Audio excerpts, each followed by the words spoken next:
that. Firstly, to the new Mr. and Mrs. Blackmore. Sorry, Gary and Vanessa, you're old news now. Thank you for inviting each and every one of us here today to share your special day with you.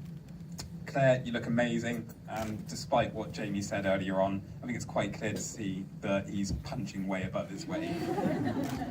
To Gary, Vanessa, Jackie and James, not only a big thank you for everything you have done to help with this wedding, but also in raising amazing children. It's a shame about Jamie, but...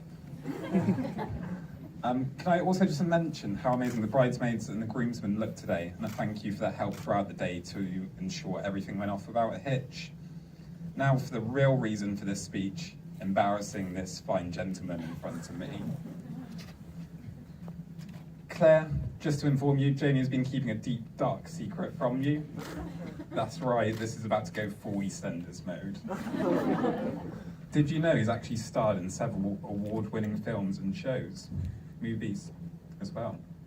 Like Mr. Bean Goes to the Park, Mr. Bean Goes on Holiday, and even Bean the Movie. Sorry mate, we're all thinking it. So for those of you that don't know me, me and Jim go pretty far back, over 20 years in fact. Since childhood when we went to Kingsmore Primary School. In fact, Jamie still remembers every word to the school song that we used to sing weekly, which he'll now perform a rendition of for you now.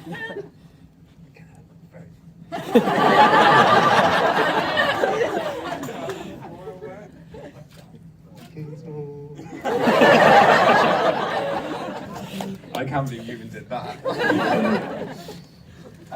Unfortunately, there are a lot of stories that I would love to stand here and tell you all today. However, somebody has explicitly told me there's a few that I can tell you. Who knows though, if you buy me a pint later on, I may just divulge to you how this guy managed to go to the bathroom and come back with only one sock on. In preparation for today's wedding, Jamie even took up CrossFit, and I personally would like to take credit for this, as it was when Jamie came to visit me at university, and after introducing him to some of my close friends for the very first time, we went to the local student union for a night out dressed as, and don't ask me why, Smurfs.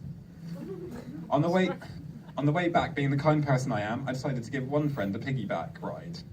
However, the distance was just too much for me, and an inebriated, that's tough to say after a few drinks, inebriated Jamie just had to prove he was just as strong as yours truly. Do you remember this, or? Yeah?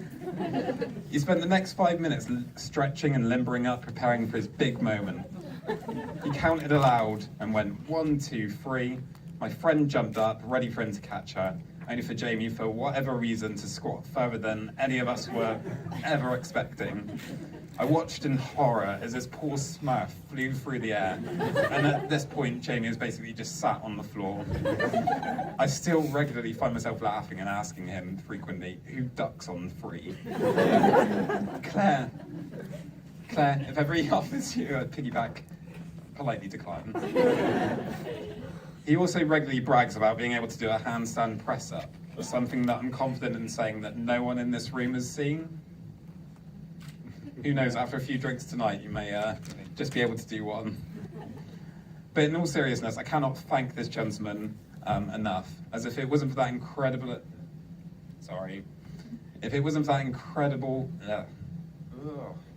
incredibly ludicrous chat-up line that you mentioned earlier on, that me and my fiancée would not be together. I'm not sure what that says about the type of girls that it works on, but that well was readily in your debt. Claire, an apology. I'm so sorry that on that initial profile, like you said, you thought you were going to be on a date with someone that's kind, caring, handsome, funny, humble. It's never nice to be catfished, but hopefully he's lived up to some of that by now. I think I speak for everyone here today, and that we cannot think of two better people suited for each other, and we can't wait to see what the future holds for you both. So ladies and gentlemen, please could you join me in the toast to the new Mr. and Mrs. Blackmore.